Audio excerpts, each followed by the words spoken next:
Hello again, boys and girls. Grandpa Pheardom here.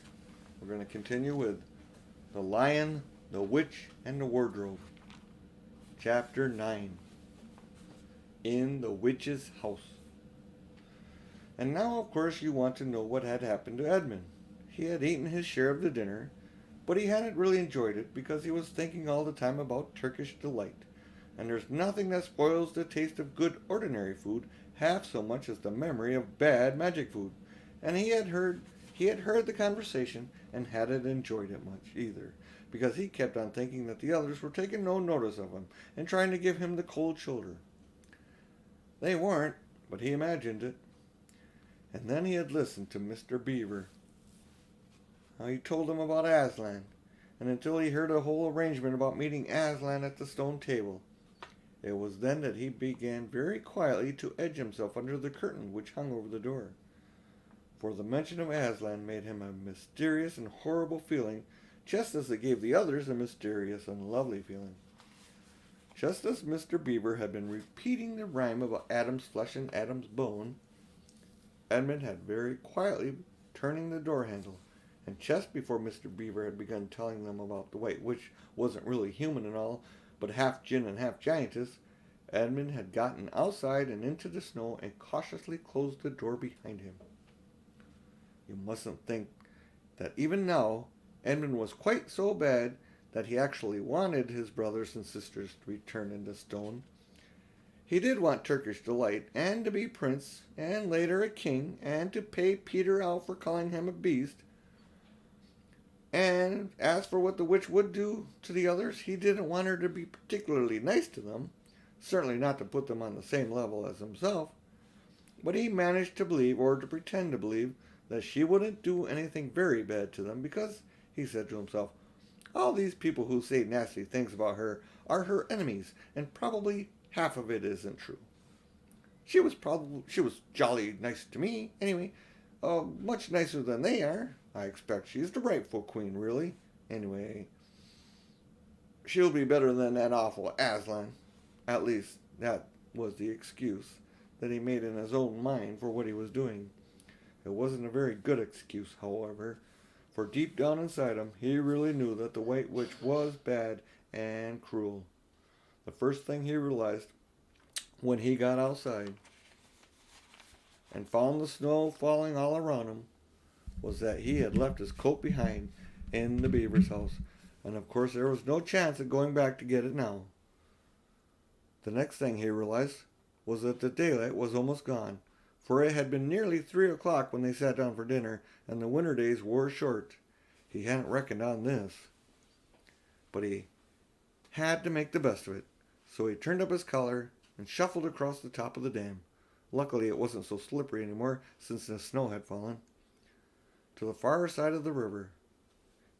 It was pretty bad when he reached the far side. It was growing darker every minute. What with that and the snowflakes swirling all around him, he could hardly see 3 feet ahead. And then there was no road. He kept slipping on deep drifts of snow, skidding on frozen puddles, and tripping over fallen tree trunks, sliding down steep banks, and barking his shins against rocks, till he was wet and cold and bruised all over. The silence and the loneliness were dreadful. In fact, I really think he might have given up the whole plan and gone back and owned up with and made friends with the others, if he hadn't happened to say to himself, when I'm king of Narnia, the first thing I should do is to make some decent roads. And that, of course, set his mind off thinking about being king and all the other things he would do, and this cheered him up a good deal. He had just settled in his mind what sort of palace he would have, and how many cars, and all about his private cinema, and where the principal railways would run, and what laws he would make against beavers and dams, and was putting his finishing touches to some schemes for keeping Peter in his place, when the weather changed. First the snow stopped, then a wind sprang up, and it became freezing cold. Finally, the clouds rolled away, and the moon came out. It was a full moon, and shining on all that snow, it made everything almost as bright as day. Only the shadows were rather confusing. He would never have found his way if the moon hadn't come up by the time that he got to the other river. You remember that he had seen the other river when he first arrived at the beavers, a small river flowing down into a great one lower down. He now reached this and turned to follow it up. But the little valley from which it came was much steeper and rockier than the one he had just left, and much overgrown with bushes, so that he could not have managed it at all in the dark.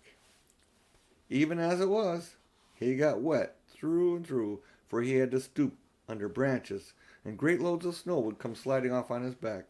And every time this happened, he thought more and more how much he hated Peter, just as if all of this had been Peter's fault. But at last he came to a part where it was more level, and the valley opened up, and there on the other side of the river, quite close to him, in the middle of the little plain between the two hills, he saw what must be the White Witch's house. And the moon was shining brighter than ever. The house was really a small castle. It seemed to be all towers, little towers with long pointed spires on them. Sharp as needles, they looked like huge dunce's caps or sorcerer's caps, and they shone in the moonlight, and their long shadows looked strange on the snow. Edmund began to be afraid of the house. But it was too late to think of turning back now. He crossed the river on the ice and walked up to the house. There was nothing stirring, not the slightest sound anywhere. Even his own feet made no noise on the deep, newly fallen snow. He walked on, past corner after corner of the house, and past turret after turret, to find the door. He had to go right around to the far side before he found it. It was a huge ark, but the great iron gates stood wide open. Here's a picture, small one. Definitely a good picture though. He's walking up to that big house, that small castle. It's all spires in the dark, but lit up by the moonlight on the snow. Edmund crept up to the ark and looked inside, into the courtyard. And there he saw a sight that nearly made his heart stop beating. Just inside the gate, with the moonlight shining on it, stood an enormous lion, crouched as if it was ready to spring. And Edmund stood in the shadow of the ark, afraid to go on and afraid to go back, with his knees knocking together. He stood there so long that his teeth would have been chattering with cold if they hadn't already been chattering with fear. How long this really lasted, I don't know. But it seemed to Edmund to last for hours. Then at last he began to wonder why the lion was standing so still, for it hadn't moved 1 inch since he first set eyes on it. Edmund now ventured a little nearer, still keeping in the shadow of the ark, as much as he could. He now saw from the way the lion was standing that it couldn't have been looking at him at all. But supposing it turns its head, thought Edmund. In fact, he was staring at something else, namely a little dwarf who stood with his back to it. About 4 feet away. Ha ha, thought Edmund. When it springs at the dwarf, then I'll have my chance to escape. But still the lion never moved, nor did the dwarf. And now at last Edmund remembered that the others had said about the White Witch turning people into stone. Perhaps this was only a stone lion. And as soon as he had thought of it, he at once noticed that the lion's back was the top of his head was covered with snow. Of course it was only a statue. No living animal would have let itself get covered with snow. Then very slowly, and with his heart beating as if it would burst, Edmund ventured up to go to the lion. Even now he hardly dared touch it, but at last he put out his hand very quickly and did. It was a stone, cold stone. He had been frightened of a mere statue. The relief which Edmund felt was so great, in spite of the cold he suddenly got warm all over, down to his toes, and at the same time there came to his head what seemed to be a perfectly lovely idea. Probably he thought, this is the great lion Aslan that they were all talking about. She's caught him already and turned him into stone. We got a picture of here. It's going to be hard to see Edmund.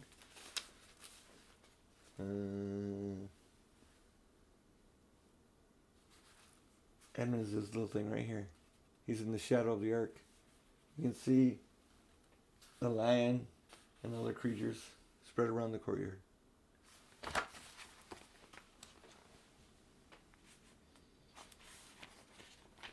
So that's the end of all their fine ideas about him. Pooh, who's afraid of Aslan? And he stood there gloating over the stone lion. And presently he did something very silly and childish.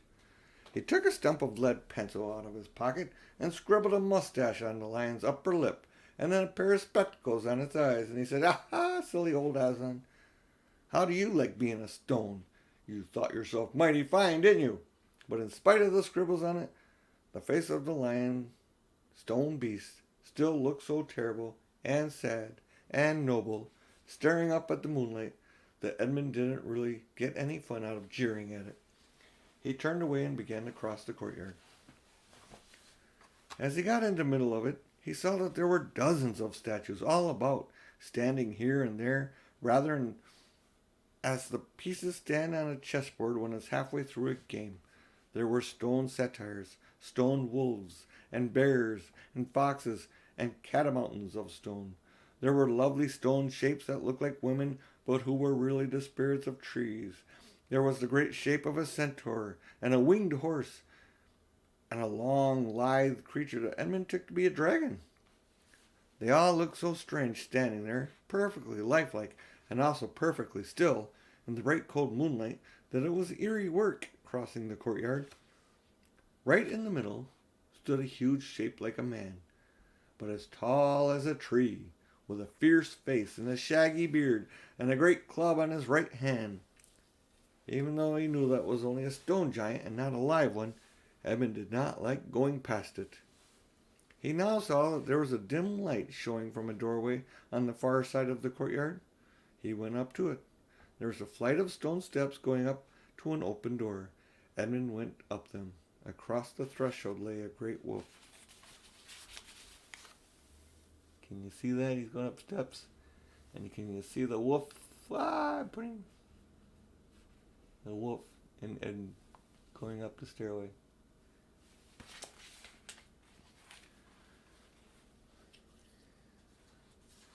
And across the threshold lay a great wolf. "It's all right, it's all right," he kept saying to himself. "It's only a stone wolf, it can't hurt me." And he raised his leg to step over it. Instantly the creature rose, with all the hair bristling on his back, opened a great red mouth, and said in a growling voice, "Who's there? Who's there? Stand still, stranger. Tell me who you are." "If you please, sir," said Edmund, trembling so that he could hardly speak. "My name is Edmund. I'm the son of Adam that Her Majesty met in the wood the other day, and I've come to bring her the news that my brother and sisters are now in Narnia, quite close at the beaver's house. She wanted to see them." "I will tell Her Majesty," said the wolf. Meanwhile, stand still on the threshold if you value your life." Then it vanished into the house. Edmund stood and waited, his fingers aching with cold, and his heart pounding in his chest, and presently the grey wolf, Maw Grim, the chief of the witches' secret police, came bounding back, and said, come in, fortunate favorite of the queen, or else not so fortunate." And Edmund went in, taking great care not to tread on the wolf's paws. He found himself in a long, gloomy hall with many pillars, full, as the courtyard had been, of statues. The one nearest the door was a little fawn with a very sad expression on his face, and Edmund couldn't help but wonder if it might be Lucy's friend. The only light that came from the single lamp, and close beside this sat the White Witch. I've come, Your Majesty," said Edmund, rushing eagerly forward. "How dare you come alone?" said the witch, in a terrible voice. "Did I not tell you to bring the others with you?" "Please, Your Majesty," said Edmund, "I've done the best I can. I brought them quite close. They're in the little house at the top of the dam, just up the river, with Mr. and Mrs. Beaver." A slow, cruel smile crept across the witch's face. "Is this all your news?" she asked. "No, Your Majesty," said Edmund, and proceeded to tell her all he had heard before leaving the beaver's house. "What? Aslan?" cried the queen. "Aslan? Is this true? If I find you lied to me—" "Please, I'm only repeating what they said," stammered Edmund. But the queen, who was no longer attending to him, clapped her hands. Instantly, the same dwarf whom Edmund had seen her with before approached. Make ready our sledge, ordered the witch, and use the harness without bells. And thus ends Chapter 9. Well, fair winds and following seas, thanks for watching. Till next time.